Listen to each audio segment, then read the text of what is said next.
For the second time. For the second time.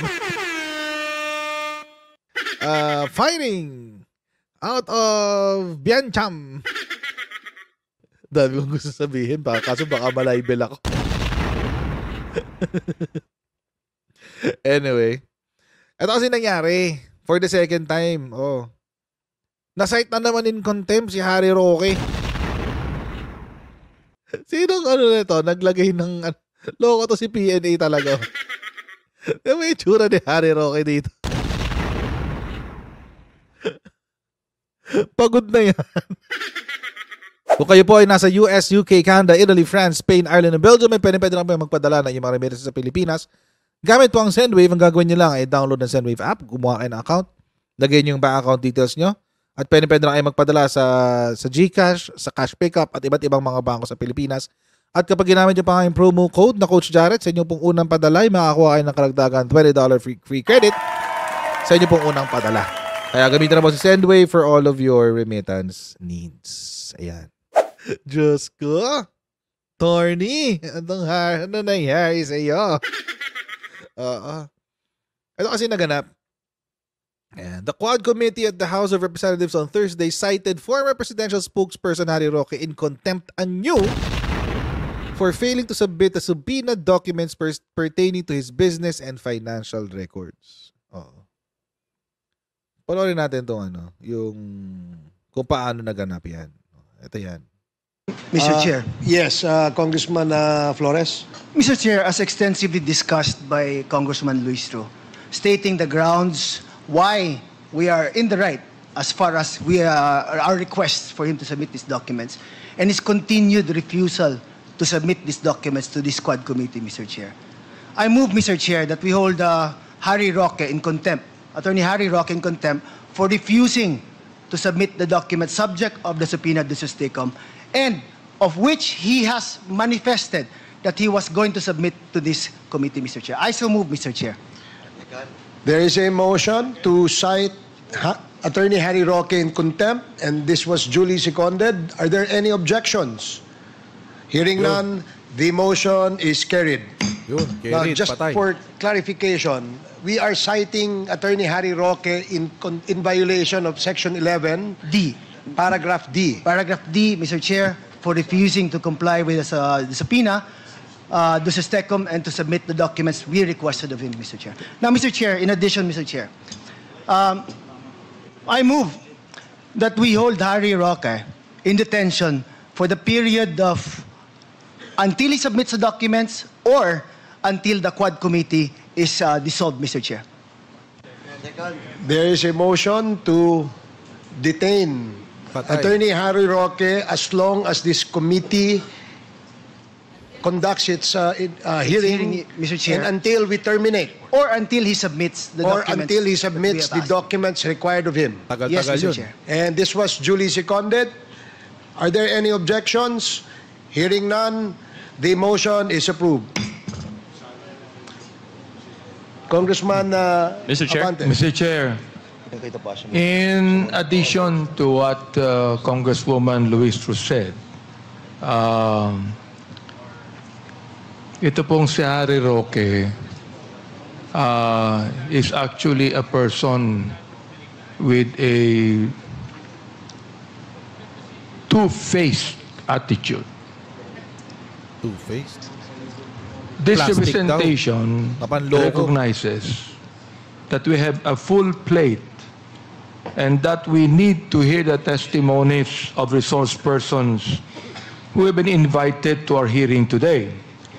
But I feel compelled to raise a matter that I believe should be addressed by this honorable body.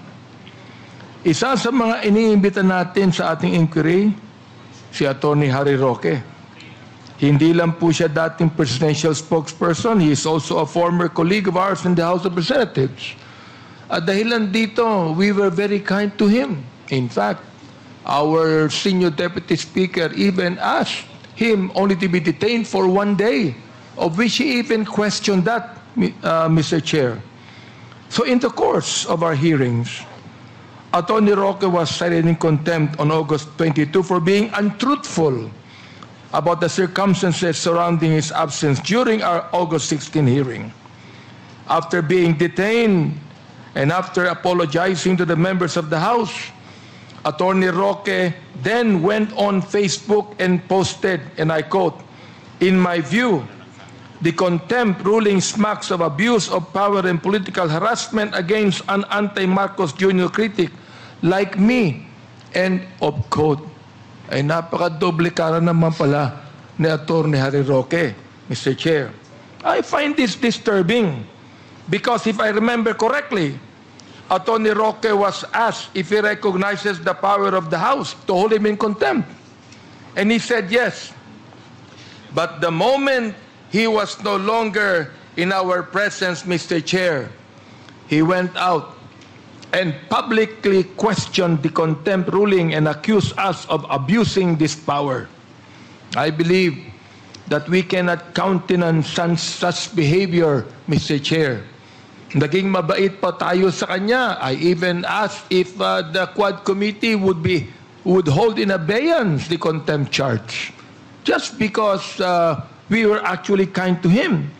So this manifestation is being spoken today to inquire if the statements made by Attorney Roque outside our hearings should be grounds to hold him also in contempt, Iba naman Mr. yun. Chair.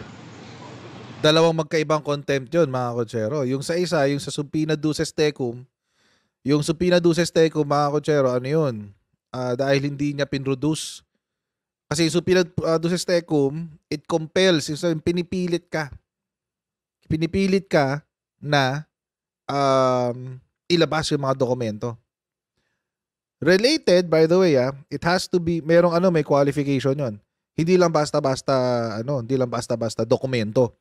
Kailangan this is a document related or germane to the controversy being discussed. So dapat related yun dun.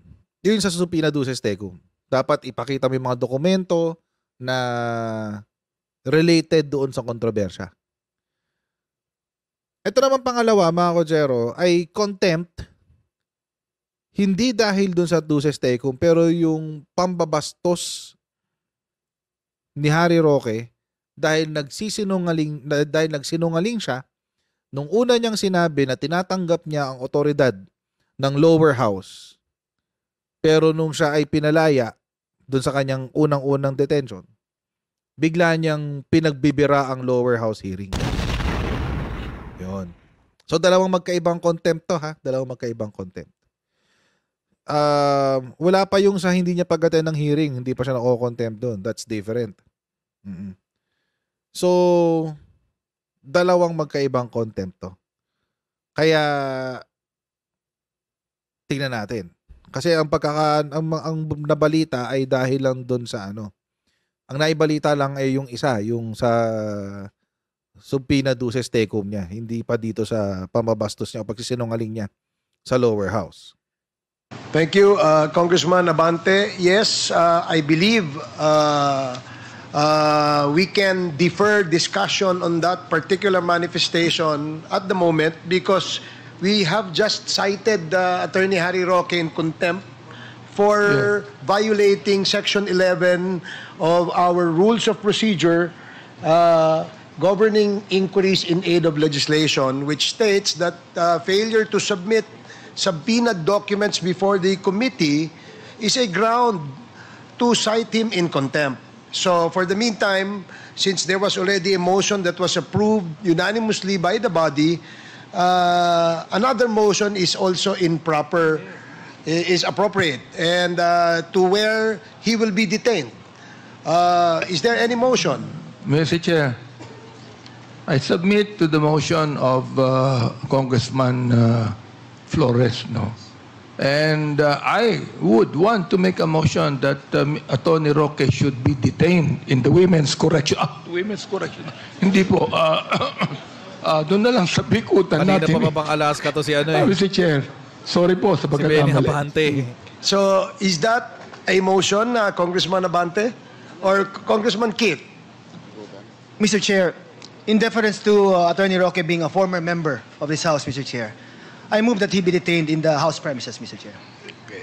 Thank you, Madam Chair. Okay, there is a motion to detain him, detain Attorney Harry Roque at the House of Representatives Detention Facility. And this was duly seconded. Any objection? No objection. Hearing none. The motion is approved. Hearing none, the motion is approved. So yun. Then nangaasar lang yun si Benny Abante. Men's correctional yun. Huwag kayong mag-alala. Men's, ano yun, saan ba to? Sa Quezon City. Sa Quezon City yata yung ano nito, o sa Pasig. Yung kanilang detention facility. Pero kulungan talaga yun. As in kulungan. Dito ngayon yung controversy.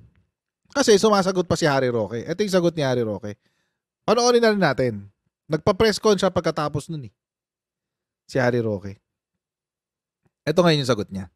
Post mo kanina na pinadala sa akin, shinare na rin agad. Okay, maraming salamat. Ano na lang, ha? Sige, Wala sir. na. Okay, ha? Okay, sir. Going to that issue ngayon, no? So, yun, second contempt daw, and then from our understanding, parang may bagong arrest order to detain you. Hindi na ako nagtataka dyan, no? Kasi alam niyo, dati naman akong galing dyan sa Kamara. Ang sinabi sa akin ng mga matatali kong kaibigan dyan, talagang pupuruhan ako, hindi lang dahil ako talaga ay, kumbaga, kaalyado ng mga Duterte. Kung hindi, ang sabi daw ni Speaker Romualdez, ako daw ang responsable doon sa bangag na video, yung pulveronic video na ipinalabas ni Maharlika. Ang nakapagtataka, bakit nila ako pagsususpetsahan? Samantalang si Maharlika naman, ang dating loyalista talaga ng mga Marcoses, no? At dahil Nandoon ka kasi sa release nun. Nandoon ka sa release nun sa Los Angeles eh. Alala niyo yun? Nandoon siya nun eh. Nandoon siya nun. Huwag na itanggi yun. Huwag na itanggi yun, Harry Roque. Orny, huwag na itanggi yun. Nandoon ka talaga. Nandoon ka talaga. Pero ako, hindi ko naman sinasabi na porke nandun siya, ibig sabihin siya ang gumawa. I'm thinking, baka complicit ka doon. Complicit lang. But anyway, again, this is a diversionary response. Dinadivert lang niya yung issue from his contempt. And the issue is, ayaw niyang umapir sa house. Yun yung issue. Yun yung issue. Hindi yung bangag video, hindi yung pulburon video. Walang ganon. Hindi yun ang issue. Ang issue is, yung hindi niya pagsipot sa hearing. Bakit naman siya biglang inimbita sa hearing? Kasi nga, mga kotsero, kung di ba naman siya isang ungas at kalahati, nag-iwan siya ng dokumento, nag-iwan siya ng tao doon at yung tao niya may dokumento na siya ang tinuturo. Dinadivert lang niya yung issue. siya ay napakalapit na loyalista nung nakaraan, natural lang na marami siyang mga puting ahas na magbibigay ng mga ganyang ebidensya gaya ng pulburon video. Pero yan ang talagang nakalap ko na katotohanan na talagang hindi ako tatantanan dahil yan ay parusa dahil doon sa kanilang paghihinala na ako daw ang responsable doon sa pulveronic video. Pero malinaw naman sa tingin ko sa buong bayan na ang nangyayari dito sa Quadcom ay hindi investigasyon.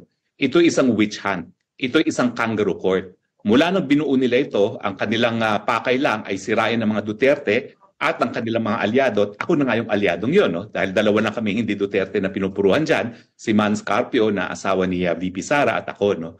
Pero malinaw din na meron ng desisyon ng Korte Suprema, no? Lalong-lalo na doon sa kaso ng Bengzon versus Senate Blue Ribbon Committee, no? Na dapat ang mga bagay-bagay na itinatanong, ang mga dokumentong hinihingi ng isang investigasyon ng Kamara at ng Senado ay meron kaugnayan naman sa iniimbestigahan. Ang iniimbestigahan dito, Pogo. Ano naman ang kinalaman ng mga personal record sa Pogo na yan? Samantalang, yung aming family corporation na Biancham, binuo yan 2014 pa, wala pa sa Pilipinas ang mga Pogo, no? At yung mga karamihan ng ari-arian na kinu-question kung saan nanggaling, nabili yan bago pa dumating sa Pilipinas yung Lucky South. Unang punto yan. Pangalawang... Alam nyo mga kotsero kung bakit pinapasupina yung dokumento ng Biancham? Kasi sila yung may-ari ng bahay kung saan nahuli yung 2 puganteng Chinese. Kaya kailangan makita yung yung dokumento ng bahay na yun. So kahit 2014 pa nabuo yung Biancham, it doesn't matter. Nabuo siya noong 2014. Pero it engaged in a questionable transaction. Hindi pala questionable. It engaged in a transaction wherein 2 Chinese fugitives were caught. Di importante siya doon sa investigasyon, di ba? Paano nag-engage yung kumpanya mo doon? Yan. Yun yung sagot doon. Pero syempre, si Attorney Harry Roque, ida-divert na naman yung issue. Oo. Gagawa siya ng general statement na inaatake ako ng administrasyon kaya ganito.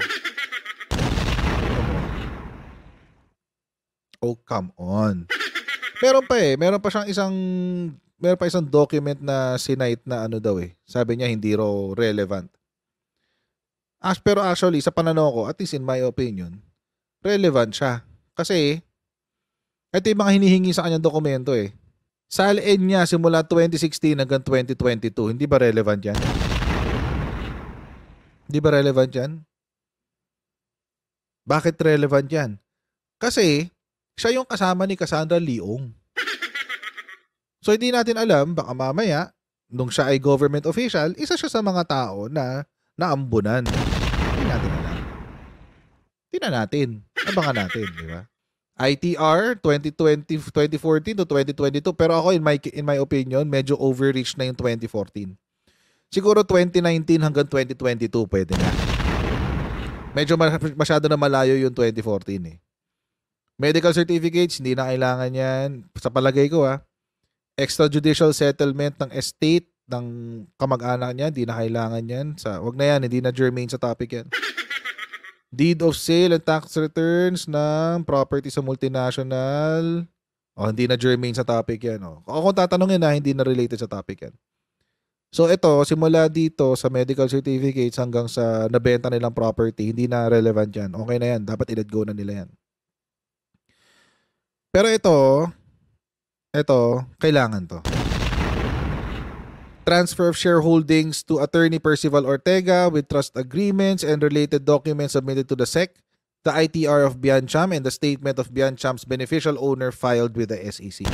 Ito, kailangan to makita. So ako sa opinion ko lang naman, yung salin niya, kailangan yan. Ito, pwede rin, pero masyado malayo, 2014 to 2022. Pwede na siguro 2018 hanggang 2022. Kung tatanungin Tsaka ito yung related dun sa bahay, yung bahay kung saan nakuha yung property. Kung saan nahuli yung dalawang Chinese at saka yung Biancham. Pero yung iba, pwede nang i-forgo yan. Kung akong tatanungin kasi hindi na siya germane or hindi na siya related dun sa investigation ng Pogo. Punto sinabi na nga ni Cassandra Ong, wala akong kinalaman sa Lucky South, na yan naman talaga aking sinasabi sa mulat-mula pa, So dapat doon pa lang end of investigation na. Pero kung narinig nyo naman yung sinabi kanina ni Congresswoman Luistro, sinasabi niya kung hindi ko raw ma-explain kung saan galing yung increase ng valuation ng aking kumpanya, galing daw yan sa Pogo. Saan ka naman nakakita ng non-sequitur conclusion? Kung sila ay nagsasabi, tumanggap ako ng pera sa Pogo, sila magpresenta ng Hindi ko in-stop yan. Anong ebidensya. So malinaw po talaga yan na sa mulat-mula, talagang ang gusto nila, ipakulong ako ng ipakulong dahil nga pinaparusahan ako dahil sa kanilang paghinala na may kinalaman ako dun sa pulveronic video na yan. Ha? Ayun ang non-sequitur. Yun ang non-sequitur. Napakalayo. Gusto ko ipakulong dahil sa involvement mo sa Pogo at dahil hindi ka uma-appear sa hearing. Ayaw mo maglabas ng dokumento, ayaw mo uma-appear sa hearing, ay ikukulong ka talaga. Alam niyo mga kotsero, kung ako tatanungin, huwag na siyang uma-appear, huwag na siyang sumunod sa lower house. Seriously. Huwag na siyang uma-appear, huwag na siyang sumunod sa lower house. Huwag na niya ibigay lahat ng dokumento, huwag na siyang uma-appear. Bakit? Para maglabas ng warrant of arrest. Mas nakakahiya yun. Naalala nyo yung warrant of arrest ng lower house dati kay Kibuloy nung hindi siya umaten sa Senate, sa congressional hearing? Sa lower house hearings? Oo. Sige. Para may warrant. Alam niyo kung bakit? Pag naglabas ng warrant, mga kotsero, automatic, kapag nagdepensa siya sa Supreme Court, ang lalabas, pasaway siya. Hindi ka pumupunta sa sa hearing eh. Oh, ba't ka magre-reklamo sa Supreme Court na inaabuso ang karapatan mo? So, maganda yung warrant. Ito pala. Paglabas ng warrant na lang. Para sapul si Roque. Mas maganda yun. Huwag na siya umattend. At huwag na niya ilabas yung dokumento. At saka, tinan nyo importante talaga mga kotsero na yung makita yung salin niya. Kasi kapag totoo naman, pag unexplainable yung increase sa kanyang wealth, then something must have happened. May nakuha kang iba. May nakuha kang pera sa ibang paraan. Diba? Pero lang kasimple yun. May nag-comment kanina, relevant daw yung sale ng property sa multinational kasi yun daw yung excuse niya. Well, if that's the case, then kailangan nga malaman if it is a legitimate transaction. Oo, kasi kapag halimbawa, yung increase sa kanyang salin ay let's say, nasa 1 billion pesos. Tapos ang halaga lang nung binenta sa lupa ay nasa 50 million pesos. O kahit 500 million pesos pa eh. Kulang pa rin. So, paano may explain yung kalahating 500 million? Diba? Hindi natin alam. Ill-gotten wealth na yun. Correct, ang name legion. Ill-gotten wealth na yun. So, may problema pa rin siya. Kailangan talaga niyang humarap. Kasi yung mga hinighlight na na mga documents, kailangan niya talaga maipakita yun. Yung sa sale ng property, medyo 50-50 pa ako dyan. Depende na yun. Depende sa kung paano i-formulate yung response. Pero medyo 50-50 pa ako dun. Pero kung tatanungin, wag na siyang humarap. Wag na. Hintayin na lang natin maglabas ng warrant ng lower house. So sir, dapat doon sa statement mo kanina, you also mentioned na kung gusto talaga nilang hanapin yung increase kasi 'di ba? Alam naman natin yung whatever unexplained increases pwedeng i-attribute to corruption, 'di ba? I mean for a public official at least. So may hamon ka doon na isang pa na lang yung kaso sa labas kung may hinala talaga sila. Tama po 'yun. Kasi yan naman ang sabi ng Korte Suprema. Hindi naman naglilitis ang Kongreso kapag sila nag-iimbestiga. Kaya nga kinakailangan ang hihinging mga dokumento at mga tanong sa mga resource persons may kinalaman doon sa bagay na iniimbestigahan. Hayaan nila ang ibang ahensya ng gobyerno mag-imbestiga kung meron talagang dahilan. Pero sa tingin ko, wala. Kasi 3.5 taon lang ako nanilbihan sa gobyerno nung panahon ni Duterte, 1.5 bilang isang kongresista, 2 taon bilang tagapagsalita. At ako naman ay isang pribadong individual. At para baga sila ang kanilang asta, para ako'y taong gobyerno pa, 3 taon na ako wala sa gobyerno. Kaya nga sinasabi ko. Nervous laughter. Meron na rin akong right to privacy, dahil 3 taon na akong wala sa gobyerno. Pero ang punto talaga, kung sa tingin nila meron na huli na batas, hindi po Kongreso ang forum para dyan. Meron po talagang Office of the Prosecutor, merong Office of the Ombudsman, pero hindi po yan po pwede maging nasa jurisdiction ng Kongreso. Malinaw na malinaw po yan sa desisyon ng Korte Suprema. Versus Sir, last point na lang. Ang tanong kasi dito, Harry Roque, kung napapanood ko, Attorney Harry Roque, kung napapanood nyo naman to, who are you to determine which is germane and which is not? Di ba? Sino ka para magdikta kung ano yung importante para sa congressional hearing at kung ano yung hindi importante? Kasi naglabas na ng statement.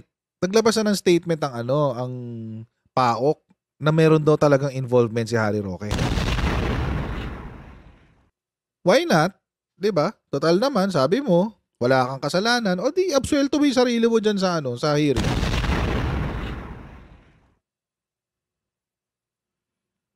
Wala namang walang karapatan si Harry Roque as a resource person. Wala siyang karapatan magdikta kung ano yung importante sa topic, kung ano yung importanteng topic sa hearing or not. Lalo na't nakitaan siya ng mga ebidensya linking him to pogo activities.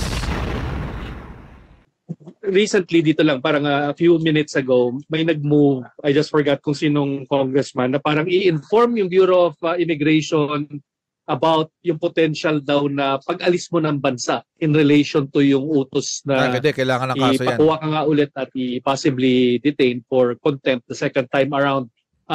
Anong tingin nyo dito, sir? And may balak ba kayong umalis in the first place sa bansa? Kailangan Well, panunupil po yan kasi sabi rin ng Kailangan Korte may kaso. Suprema doon sa kaso ng GMA, hanggang walang order sa hukuman, hindi ipinagbabawal ang karapatang magbiyahe. So nakikita natin na wala pa nga akong kahit anong kasong nasasampala sa akin, gusto nilang supilin ang aking kalayaan. Hindi, ilalagay ko Pero lang sa ako watchlist. naniniwala pa. O ito si Harry Roque, hindi ilalagay lang siya sa watchlist kung aalis siya o hindi. Hindi siya pipigilan. Kasi hindi ka pwedeng mag-request ng HDO nang walang kaso sa court. Kailangan merong kailangan may kaso. Kasi korte talaga ang mag-uutos nun. So, hindi ka makakakuha ng whole departure order hanggat wala nagpa-file ng kaso laban kay Harry Roque. Pero pwedeng i-request sa immigration na ilagay siya sa watchlist. Babantayan lang yung pag-alis at pagbalik. Babantayan lang. Hindi ka pipigilan. Babantayan ka lang. O bakit? May lakad ka ba, Harry Roque? May biyahe ka ba soon? Rin ako na makakakuha ko ng katarungan sa ating mga hukuman at ipinapaubaya ko na ang aking kapalaran sa ating mga hukuman. Sir, will you resist yung order? Will you resist I the will order to file. bring you here? I will file the corresponding remedy before the Supreme Court at yan po ay malapit na. And I will make an announcement kung na-file ko na po yan. So malamang, sir, habeas corpus pag kinuha kanila dito. Habeas, no. Well, habeas corpus at Kapag wala na siya. Pag hindi habeas corpus. saka certiorari, grave abuse of discretion kasi nga ang ginagawa nila. Certiorari, yun. Certiorari. Pero hindi pa habeas corpus. Ang habeas corpus kapag dinetain ka na. Pag dinetain ka na, unlawfully by the state. Yun yung habeas corpus. Hindi pa habeas corpus. Ano lang, Rule 65 lang. Certiorari lang. Grave abuse of discretion amounting to a lack or excess of jurisdiction. Yun lang. Rule 65. Hindi pa nga Rule 45 eh. Rule 65 lang. Pwede niya i-file yun. Actually, pwede niya i-file yun sa Court of Appeals eh. Ba't naapunto pa sa Supreme Court? Ang dami-dami na pinag-aaralan ng Supreme Court. Makikidagdag ka pa. Napaka-arte itong mga aktivista na to. Aktivista kasi to eh. Si Harry Roque. Kaya gusto nila lagi yung malalaking kwento. Supreme Court agad. No. Pero pwede naman yun sa sa lower house. Sa lower house. Sa lower courts. Pwede nga sa Court of Appeals yan. Pero maarte, di ba? So kailangan maiingay agad. Ganun. Yung pangangalap ng mga dokumento na wala namang kinalaman sa investigation sa court, it's grave abuse of discretion amounting to lack of jurisdiction. Excess, hindi ka na sa hearing. Safe to say na? Hindi na po kayo atin sa hearing. Ay, pinaaresto na nila ako, so ipapaubaya ko ng aking kalayaan sa ating hudikatura. Ang arte mo, Harry Roque. Ako, kung napapanood mo talaga tong video na to, ang arte-arte mo. Hindi ka pa pinapa-aresto. In fact, pinapa-contempt ka pa lang. Wala pa yung yung warrant. Pinapa-contempt ka kasi hindi mo nilalabas yung dokumento. That's it. Diyos ko. Ang arte nito. Arte mo, promise. Para kang girl. Para kang girl. Mapropaganda lang talaga siya. Sinungaling lang talaga siya.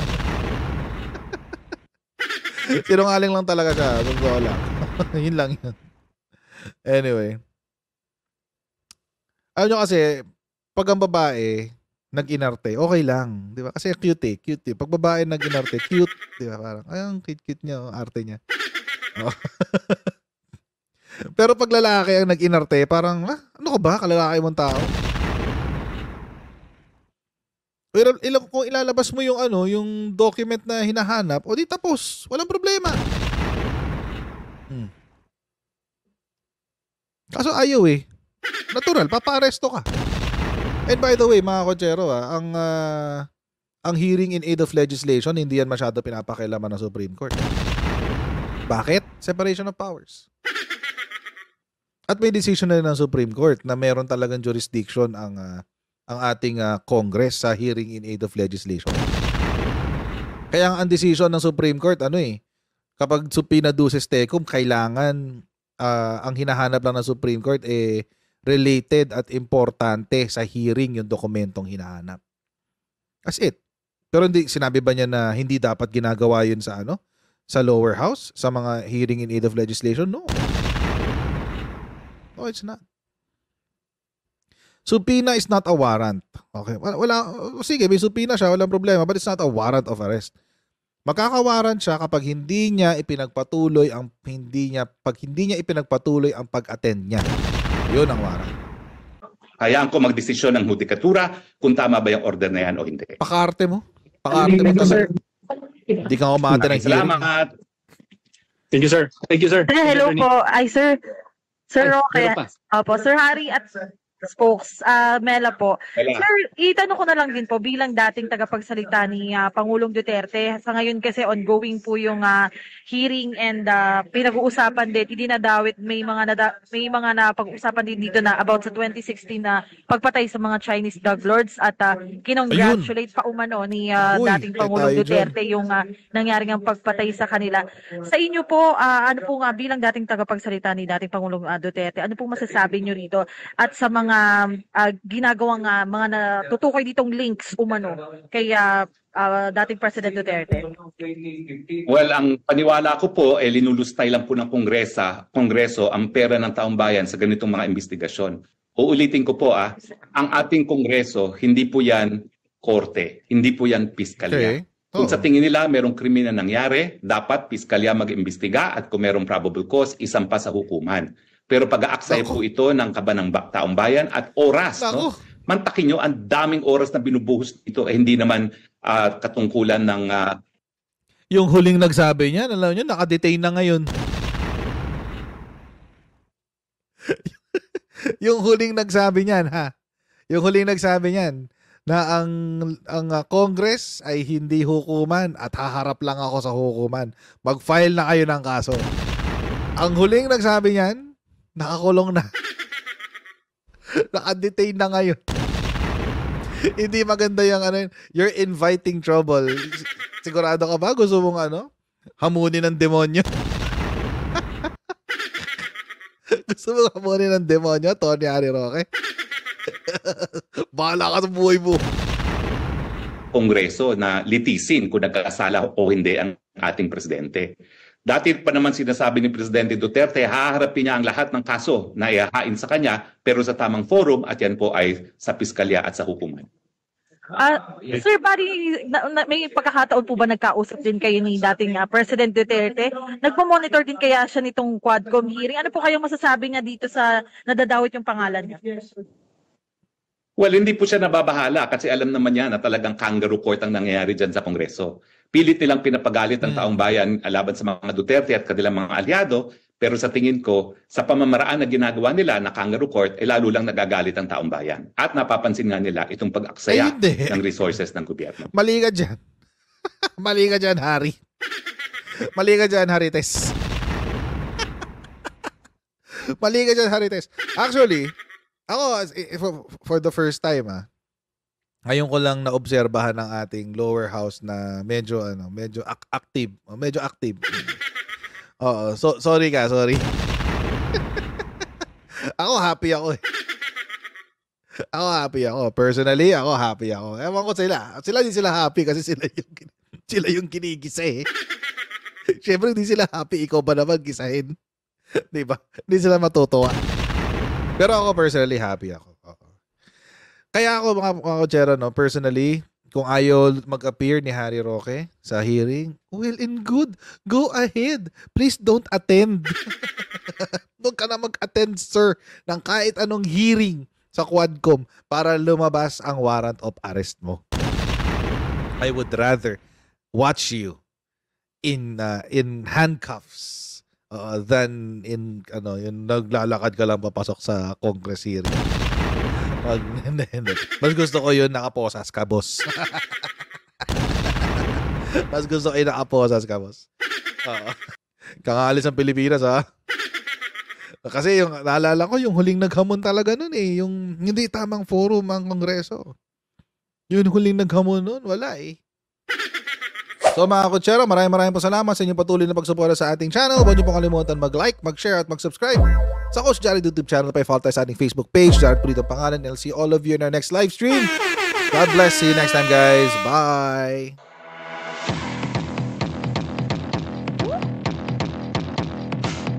Pag ganun, huwag natin gawing tanga mga Pilipino. Mas maganda kasi nasa lugar ka ng tama kaysa yung pinipilit mo yung pagkakamali.